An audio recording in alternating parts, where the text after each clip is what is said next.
porque dele, por ele e para ele são todas as coisas. E se não fosse o cuidado do nosso Pai, o que seria de nós?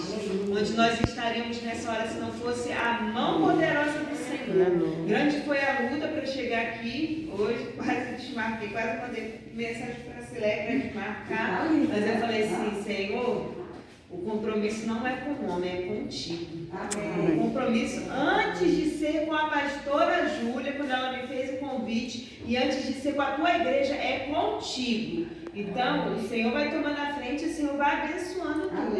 E o Senhor agiu por mim ali, né? Me deu vitória, eu estou aqui para a honra e glória do nome dele, né? Vamos abrir a nossa Bíblia no livro do profeta menor, Abacuque.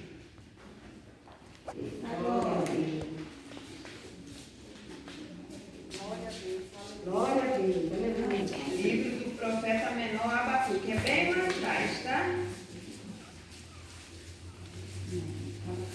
Glória a Deus. Passar Daniel, Oséias, que são os profetas maiores, depois vem Oséias, depois vem Amós, Miqueias e Abacuque. Amém. Bem lá atrás. Livro do profeta Abacuque.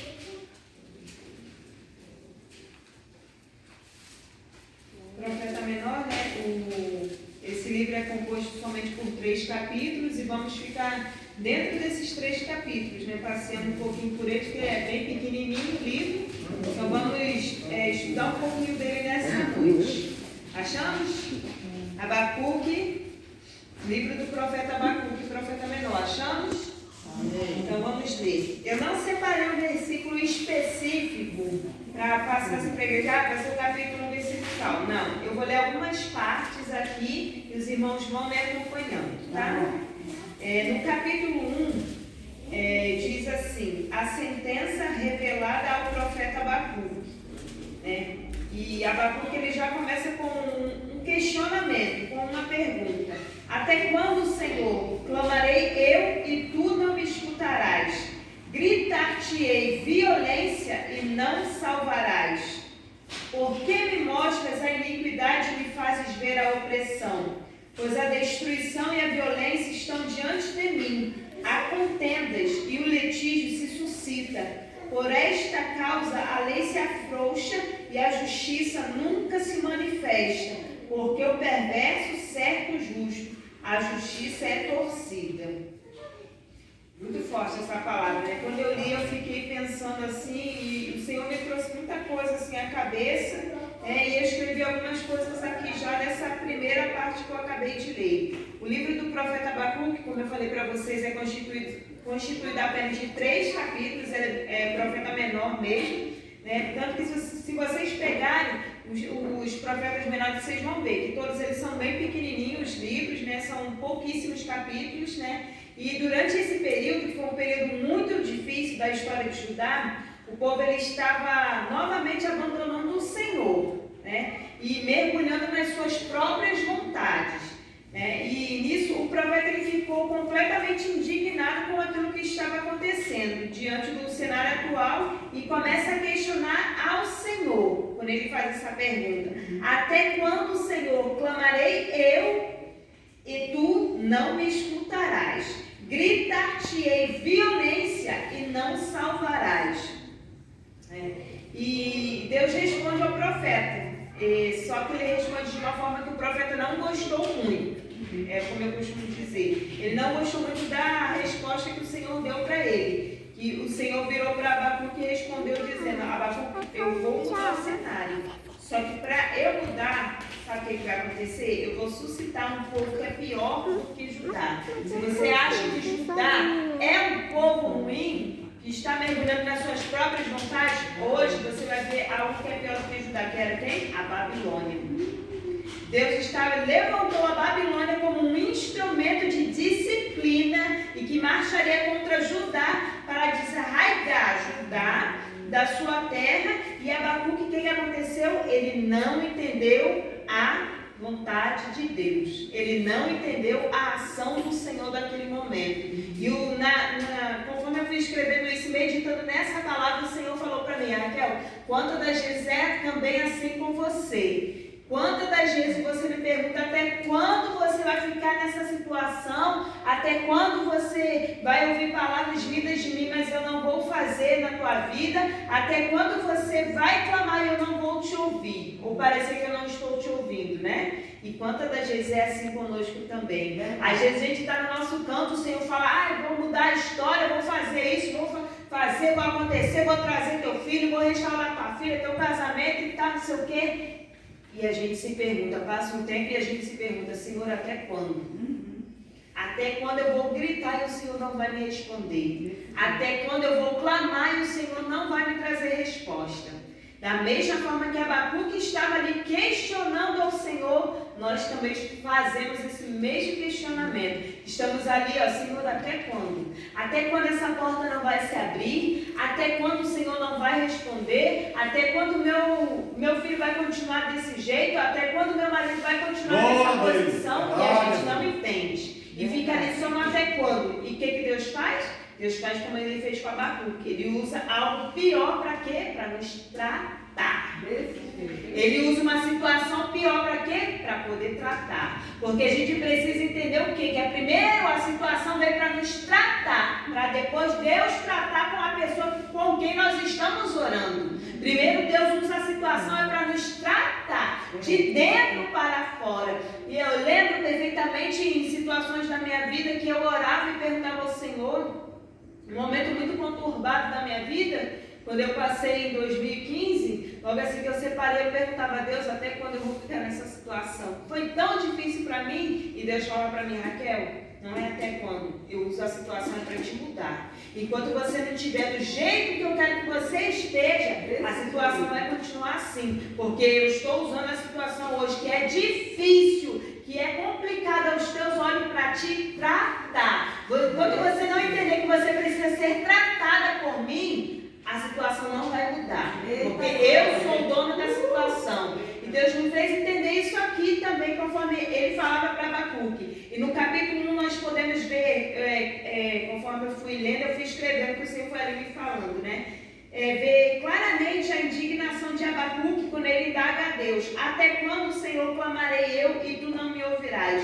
Ele questionava a Deus porque o justo sofre, porque o mal prospera e se espalha. E às vezes a gente também é desse jeito, né? Salmo 37 fala disso. Se a gente lê o Salmo 37, fala disso. Não até quando, mas se pergunta por que o justo está perecendo, está sofrendo e o ímpio está prosperando, entre aspas. Porque a gente acha isso no nosso caminhar com o Senhor.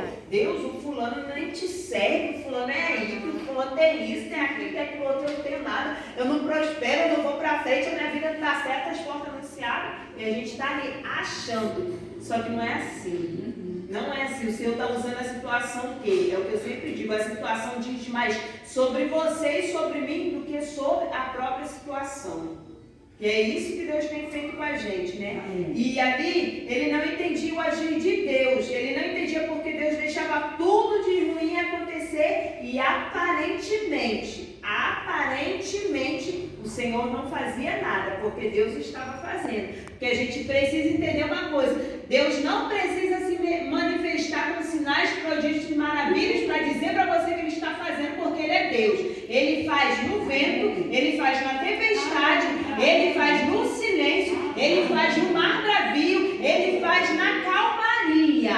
Ele faz do jeito que Ele quer. Não é da forma como nós queremos. Ele faz como Ele quer. Ele se levanta com resposta como Ele quiser se levantar, porque Ele é a própria resposta. E a gente precisa entender isso, né? E ali, Deus estava usando o quê? Os babilônios, não somente para destruir o povo mau dentre os israelitas, mas Ele estava usando também para destruir toda aquela terra. Para quê? Para daquele povo que estava ali se entregando às suas próprias vontades, nasceu um povo que com o coração voltado para o Senhor. Nasceu um povo com o coração adorador. Nasceu um povo com o coração totalmente voltado para aquilo que Deus queria. E não para mergulhar nas suas próprias vontades, né?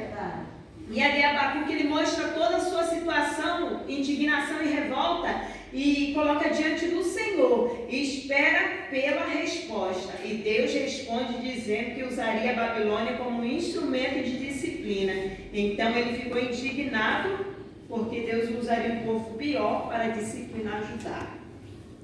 Quantas das vezes é assim também com a gente. O Senhor está usando a situação e a gente fica indignado com o que começa a acontecer, porque parece que Deus não está fazendo, parece que Deus não está vendo, parece que Deus não está se movendo. Só que aparentemente, é como eu falei, o Senhor ele se move.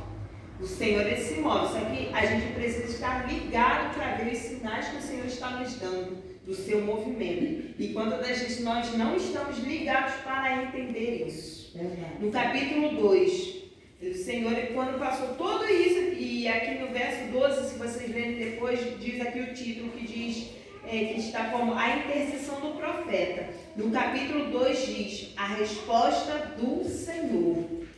Ali no capítulo 2 a gente já percebe que Deus se levantou como resposta. Passado um tempo, Deus trouxe a resposta a Abacuque. Vocês estão entendendo? Passa um tempo, mas Deus nos traz a resposta. O nosso até quando é respondido diante do Senhor. As nossas indignações estão diante do Senhor. Os nossos questionamentos estão diante do Senhor. E Ele traz resposta, porque Ele é a própria resposta. E ali o Senhor se levantou. O título diz, a resposta do Senhor. E diz, pôr-me-ei na minha torre de vigia, colocar-me-ei sobre a fortaleza e vigiarei para ver o que Deus me dirá e que resposta eu terei à minha queixa. O Senhor me respondeu e disse, escreve a visão, grava-a sobre a tábuas, para que a possa ler até quem passar correndo, porque a visão ainda está para cumprir-se no tempo determinado. Mas se apressa para o fim e não falhará. Se tardar, espera-o, pois certamente virá, não tardará. Vocês entenderam? Amém. Olha que palavra gloriosa. Eu falei assim, meu Deus, olha que tremenda essa palavra. Porque a visão ainda está para cumprir-se no tempo determinado. Eu até grifei aqui na minha Bíblia, tempo determinado. A gente precisa entender que há um tempo determinado para o Senhor nos responder. A gente precisa entender que há um tempo determinado para o Senhor abrir os céus e mudar a nossa situação. Há um tempo determinado para Deus nos trazer respostas sobre os nossos questionamentos. Há um tempo determinado para o Senhor abrir os céus e responder cada uma das nossas petições. Porque o Senhor falou ali mais para Abacuque, mas se apressa para o fim e não falhará. Se tardar, espera-o. Espera. Quantas das vezes o Senhor está falando, espera, Raquel, espera, minha igreja. E a gente quer o quê? As coisas para ontem. Por quê? Porque somos imediatistas.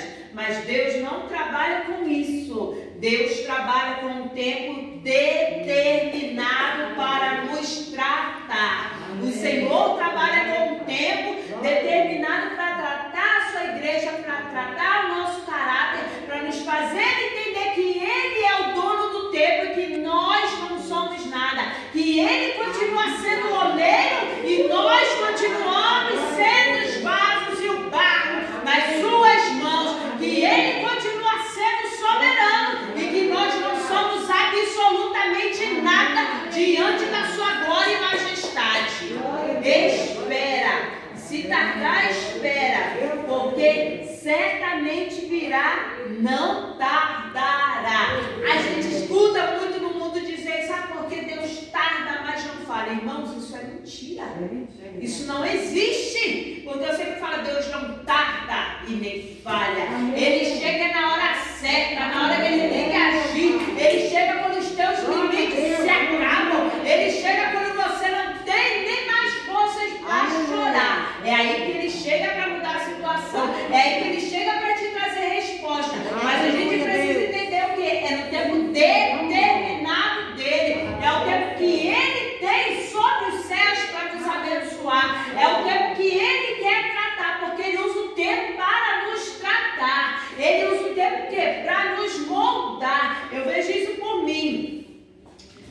Teve uma amiga até que me mandou uma mensagem essa semana e falou: Raquel, a foto é de 7 anos atrás. E ela falou: hoje em dia eu não te reconheço mais.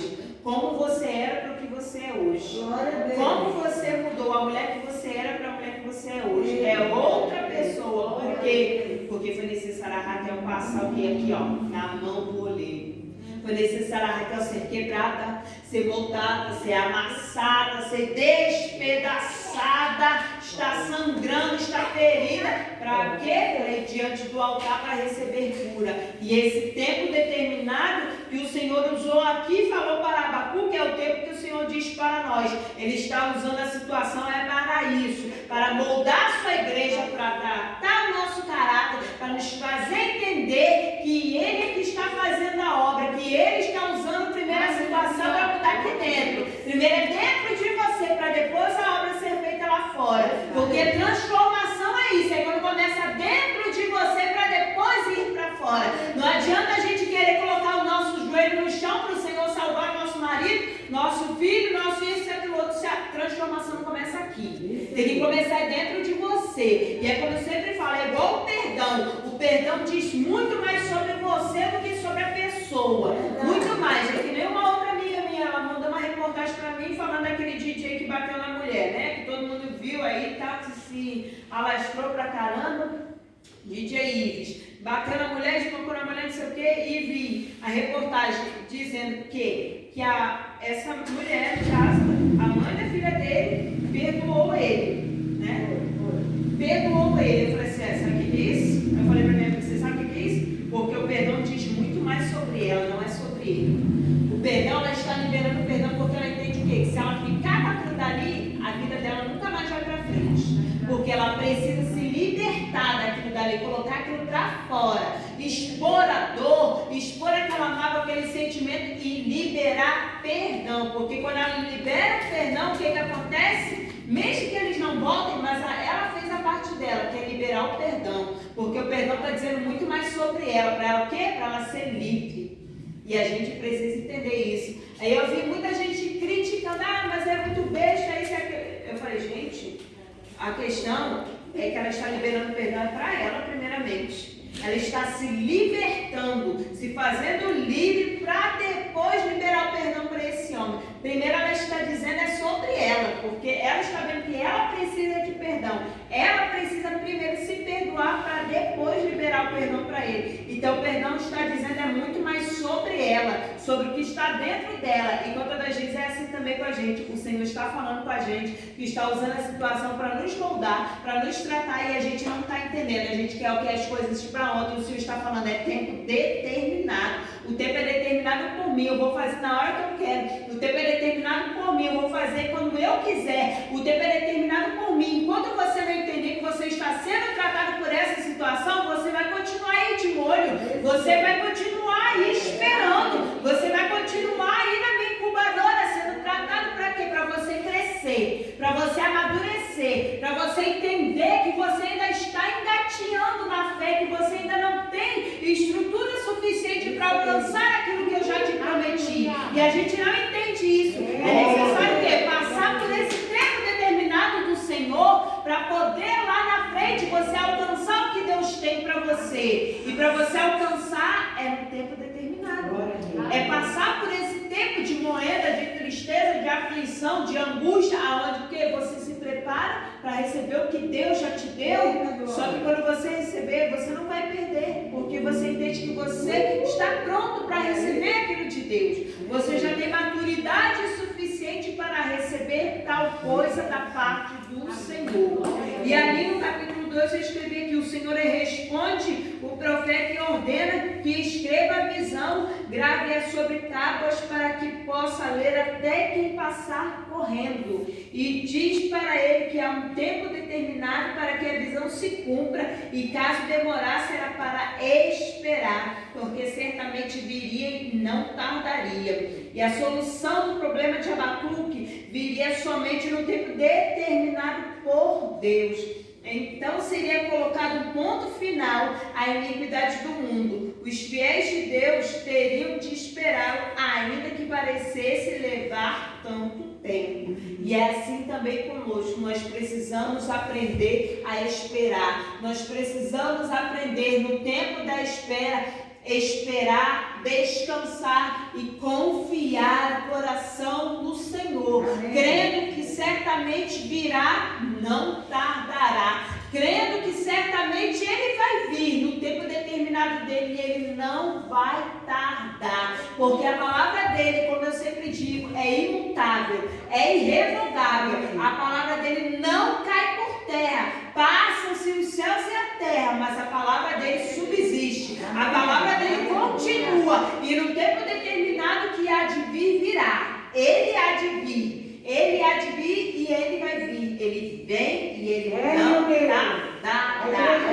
E depois de tudo isso, o que acontece no capítulo 3? Abacuque, ele se rende à soberania do Senhor. Ele entende que ele é o vaso e que o Senhor continua sendo o oleiro. Ele entende que o Senhor é soberano acima de todas as coisas e que ele não é absolutamente nada. E ele rasga o coração ali, se dobra diante do Senhor no capítulo 3, no verso 17, e declara, como nós já conhecemos: ainda que a figueira não floresça, nem haja fruto na vide, o produto da oliveira minta, e os campos não produzam mantimento, e as ovelhas sejam arrebatadas do aprisco, e nos currais não haja gado, todavia eu me alegro no Senhor, exulto no Deus da minha salvação. O Senhor Deus é a minha fortaleza e faz os meus pés como os da força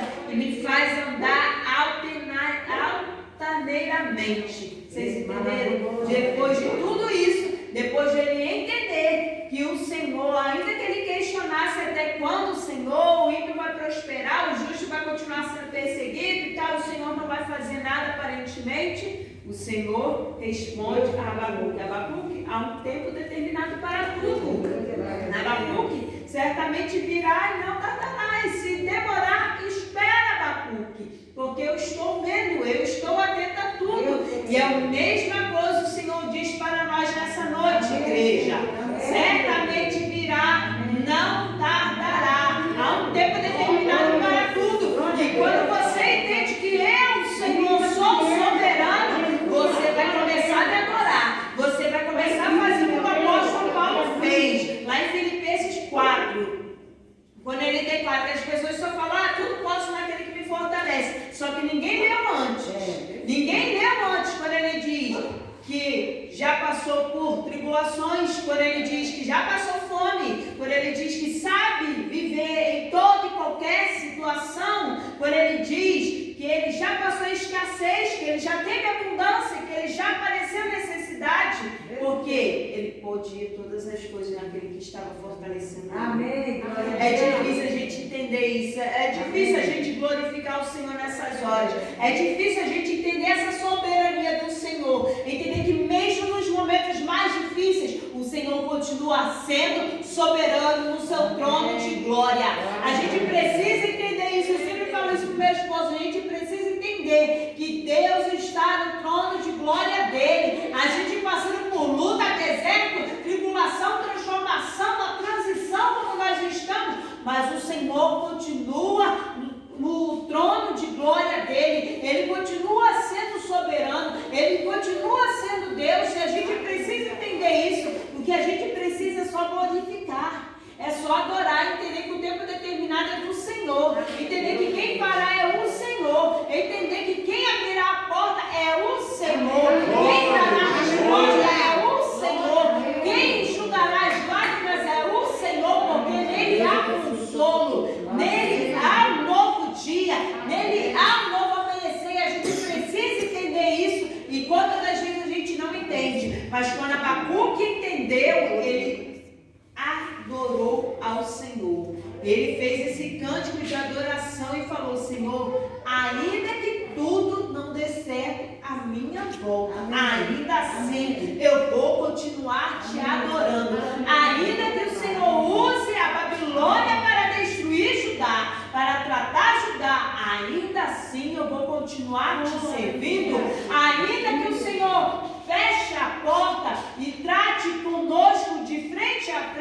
Eu vou continuar te adorando porque eu entendo que eu não posso te servir somente pelas tuas bênçãos. Eu tenho que te servir por aquilo que tu és, Senhor. Eu tenho que te servir e andar contigo, Senhor. É pela tua presença. E Abacuque, ele entendeu isso aqui a partir do verso 17, quando ele falou, ainda que a figueira não floresça. E ele encerra o seu livro dizendo que o Senhor é a sua fortaleza. Quando nós temos o Senhor como a nossa fortaleza, irmãos, pode vir o que for, mas você se mantém firme no Senhor. E você não tem medo de forma alguma. É o que eu falo, pode vir o que for, pode passar o que for, mas você não tem medo do seu amanhã, porque você está com o coração confiante na sua fortaleza. Você está com o seu coração confiante naquele que não falha. Você está com o seu coração descansado naquele que não muda os seus decretos. Você está com o seu coração confiante naquele que abre os céus e que traz resposta, naquele que ouve cada oração. E da mesma forma foi com Abacuque e da mesma forma tem que ser com nós. Nós precisamos aprender a adorar o Senhor pela sua soberania. Nós precisamos aprender a adorar o Senhor independente da nossa situação. Se o Senhor está usando a situação para te tratar, aceite. Aceite e viva cada fase desse processo que o Senhor está usando. Não fuja dessas fases, porque o fugir dessas fases é pior. Mais tempo você fica de molho e mais tempo o Senhor te trata. Mais tempo o Senhor pega para te quebrar, para te amassar, para te moldar. Até você entender que Ele é o oleiro e você é o barro na mão dele. Eu demorei por conta disso, porque eu não queria o quê? Me prostrar. Eu não queria entender que o Senhor é o oleiro e que eu era o vaso nas mãos dele. Eu não queria entender que Ele era quem podia tudo. Eu não queria abaixar o meu eu, o meu ego, a minha vontade. Eu não queria deixar nada disso de lado. E o Senhor fez o quê? Acabei, Raquel, que eu vou te quebrar. Eu vou te quebrar todinha para você aprender que não é sobre a situação, é sobre você. Enquanto você não estiver naquilo que eu quero, Raquel, você vai continuar aí nessa situação. Enquanto você não entender que tem que ser da forma que eu quero, que eu continuo sendo soberano, estou no meu trono, você vai continuar nessa situação. E quando a gente passa por isso, não adianta a gente questionar o Senhor até quando. Não adianta, porque a gente precisa entender que é um tempo determinado. É o tempo que o Senhor está usando para nos tratar, para nos moldar. A gente demora a entender isso, mas quando a gente entende, a gente precisa entender e aceitá-lo logo de cara. O Senhor está usando para me tratar, amém, Pai, eis-me aqui. Eu vou me deixar ser tratada por Ti. Vou me deixar ser quebrada pelo Senhor para que o Senhor faça a obra, para que o Senhor me faça entender que a situação diz mais sobre mim do que a própria situação, para que o Senhor me faça entender que o Senhor continua no seu trono de glória e que eu não sou nada. Amém, igreja? Vamos orar nessa noite? Vamos orar nesta noite. Eu agradeci já a minha pastora Júlia pelo convite, pela confiança, e eu quero orar nesta noite. Vamos pedir ao Senhor nesta noite que o nosso coração esteja pronto para entender que não é sobre nós, que não é, aliás, sobre a situação, é sobre nós. Para a gente entender que o Senhor está tratando conosco, que o Senhor quer dizer alguma coisa no meio de toda a situação, para a gente entender que o Senhor está usando a situação para nos mudar, para nos tratar, para nos fazer uma nova criatura diante da presença, para que a gente entenda que Ele vai fazer, mas é no tempo dele, é da forma dele. Amém? Vamos orar nessa noite. Ore aí também, fique de pé e ore. Ore aí também, não adianta só eu orar daqui, pastora Selma dali. Todos temos que orar em concordância. Todos temos que estar no mesmo espírito. Todos temos que estar na mesma ligação. Não adianta só a pastora Júlia, Rayan, pastora Selma estar aqui de frente clamando. Você precisa clamar. Você precisa colocar seu joelho no chão. Você precisa interceder. Você precisa levantar sua mão. Você precisa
nós continuamos sendo vasos nas tuas mãos. Então vem nessa noite, Pai, e quantas vezes forem necessárias, Senhor, nos quebra, nos molda, nos transforma, até que estejamos prontos para aquilo que o Senhor tem, até que estejamos na tua posição, na posição de varão perfeito, na posição de varão valoroso, na posição, ó Pai, de homem, de mulher de guerra, que mete a mão no arado e que não olha para trás, na posição, Senhor amado, na qual o Senhor nos chamou para estarmos, que é de um povo valente, é de um povo adquirido, é de um sacerdócio real, é de um povo que não se rende, é de um povo que não olha para trás, é de um povo que não esmorece o coração com a circunstância. Pai, em nome de Jesus, eu te peço nessa noite, aquece o coração da tua igreja, para que a tua igreja entenda que o Senhor continua sendo soberano, que a glória é tua, a honra é tua, e que o Senhor vai continuar nos tratando até quando nós precisamos ser tratados. O Senhor vai continuar fazendo a obra dentro de nós, até que em nós esteja um tempo perfeito para o Senhor, até que em nós o Senhor olhe para nós como igreja e veja verdadeiros adoradores. Pai, abençoa a semana do teu povo com todas as sortes de bênçãos celestiais e materiais. Blinda o teu povo nessa noite, aquece o coração do teu povo com a tua palavra, para que nós possamos entender, ó Pai, que é do Senhor que vem todos os dias a nossa força, porque o Senhor é a nossa fortaleza. Deus, em nome de Jesus, eu louvo e agradeço o teu nome por essa oportunidade, Pai.